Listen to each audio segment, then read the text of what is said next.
দেখো বন্ধুরা, আমি এখানে কি কি সবজি নিয়েছি আজকে রান্না করব। এখানে নিয়েছি মূলো, বেগুন, আলু, পালং শাক। শাক কাটা হয়ে গেছে, মূলো, আলু, বেগুন কেটে নিয়েছি। এখানে পালং শাকটাও কেটে নিয়েছি। আমি কড়া বসিয়ে দিয়েছি, কড়ায় তেল দিয়ে দিয়েছি। এবার ফোড়নে কি দিচ্ছি দেখো, লঙ্কা আর 5 ফোড়ন ফোড়নে দিয়ে দিলাম। এবার ফোড়নটা একটু হয়ে যাক। ফোড়নটা হয়ে যাওয়ার পর এই সবজিগুলো দিয়ে দেবো, আলু, বেগুন, মূলো। তোমরা চাইলে আরও কিছু সবজি দিতে পারো, এতে সিম দিতে পারো। যা যা সবজি তোমরা পছন্দ করো সেই সব সবজিগুলোও দিতে পারো। দিয়ে একটু আমি ভাজা ভাজা করে নেব। একটু ভাজা ভাজা করে নিয়ে তারপরে এতে আমি পালং শাকটা দিয়ে দেবো। পালং শাক দেখো আমার ভাজা হয়ে গেছে। ভাজা হয়ে যেতে এবারে আমি পালং শাকটা ওতে দেবো। পালং শাকটা দিয়ে তারপর আমি আবার একটু নেড়ে নেব। এই যে আমি পালং শাকটা দিয়ে দিচ্ছি। পালং শাকটা দিয়ে এবারে আমি আর ভালো করে নেড়ে করে নেব। নিয়ে তারপরে আমি মশলা দিচ্ছি। তারপর তোমাদেরকে শুভ সকাল বন্ধুরা, তোমরা সব কেমন আছো? আশা করি তোমরা সবাই ভালো আছো। আমিও খুব ভালো আছি। তা দেখো আমি শাকটা একটু নেড়ে নিচ্ছি। শাকটা আমার নাড়া হয়ে দেখো নেড়ে মিশিয়ে নিয়েছি। শাকটা একদম মিশে গেছে সবজির সাথে। এবারে আমি কিছু মশলা দিয়ে দেবো, গুঁড়ো মশলা যেগুলো রেগুলার লাগে। দেখো আমি এখানে নুন দিয়ে দিলাম।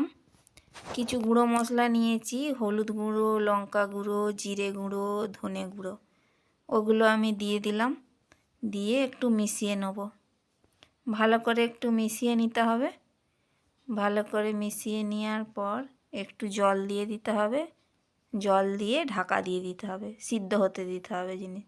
ভালো করে সিদ্ধ হয়ে গেলে তার আগে আমি একটু মিষ্টি দিয়ে দেবো। চলো, একটু চিনি নিয়ে নিয়েছি, একটু চিনি দিয়ে দিলাম। চিনিটা দিলে বেশ স্বাদটা হবে। তোমরাও এরকম করেই করো, ভালো লাগবে খেতে। ঝাল মিষ্টিটা তোমাদের পছন্দ মতো দিবে। তোমরা কীরকম খাবে সেই মতো দেবে।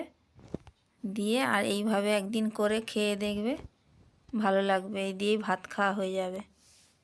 দেখো আমি এবারে মশলাটা আমার কষানো হয়ে গেছে। আমি এবারে জল দিয়ে দিলাম। একটু জল দিয়ে সিদ্ধ হতে দিয়ে দিচ্ছি।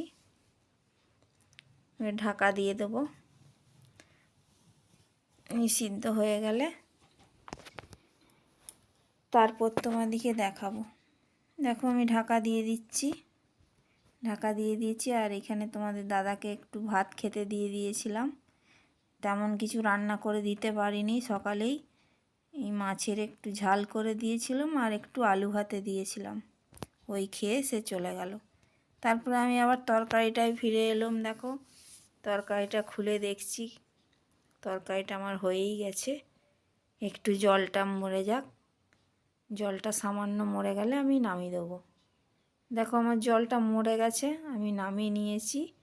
তো এইরকম হয়েছে দেখতে। দেখো বন্ধুরা, আমি ছাদে এসেছি।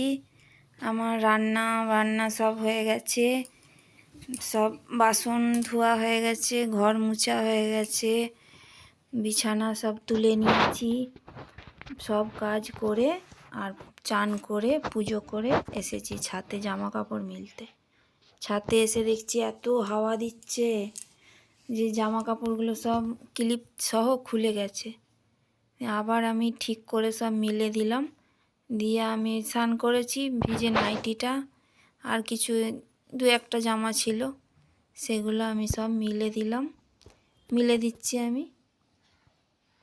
তোমাদের ওখানে কি এত হাওয়া দিচ্ছে একটু জানিও তো। আমাদের কামারপুকুরে প্রচণ্ড হাওয়া, মানে এত ঝড়ের মতো হাওয়া দিচ্ছে। এখন হাওয়ার প্রয়োজন নেই, এখন হাওয়া দিচ্ছে। গরমকাল হলে তো কত ভালো হতো। গরমকালে হাওয়া দেবে না, যত হাওয়া দিবে শীতকালে। গরমকালে হাওয়া দিলে ভাল লাগতো, কিন্তু শীতকালের হাওয়া তো আর ভাল লাগবে না। শীত করবে, পা ফাটবে, ঠোঁট ফাটবে। আর ওই জন্যই হাওয়াটা দিচ্ছে আর কি। তো চলো আমি এবার নিচে যাব। নিচে যেয়ে ভাত খাবো। তারপরে আর কি করব, তোমাদেরকে একটু চারপাশটা সামান্য দেখিয়ে দিলাম ঘুরিয়ে। আর আমার লঙ্কা গাছটায় কত লঙ্কা হয়েছে দেখো, তোমাদেরকে দেখাচ্ছিলাম। এই যে ছোট্ট পাড়া টবে লাগিয়েছি লঙ্কা গাছটায়, কিন্তু খুব ঝাল লঙ্কাগুলো। আমি তো অর্ধেকটা নিয়েছি, খেতেই পারিনি, এত ঝাল লাগছিল। দেখো বন্ধুরা, আমি ছাদ থেকে চলে এসেছি। এটাই ভাত আছে, তোমাদেরকে কি রান্না করেছি দেখিয়ে দিচ্ছি। এটা পালং শাকটা যে করলাম, আর এটা আলু, তারপরে কি দিয়েছিলাম, হ্যাঁ পেঁপে, মাছ, ওই দিয়ে ঝোল করেছিলাম, আর কিছু করিনি। এবারে এই দিয়ে ভাত খেয়ে নেব। দেখো বন্ধুরা, আমি ভাত নিয়ে বসে পড়েছি ভাত খেতে।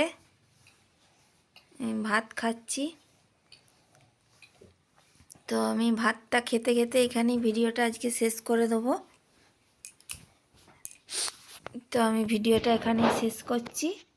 তোমরা সব ভালো থেকো, সুস্থ থেকো, সাবধানে থেকো। আবার আসবো নতুন ভিডিও নিয়ে। এখন তাহলে আসছি।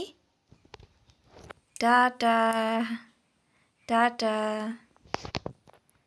ভালো থেকো তোমরা, আবার আসবো।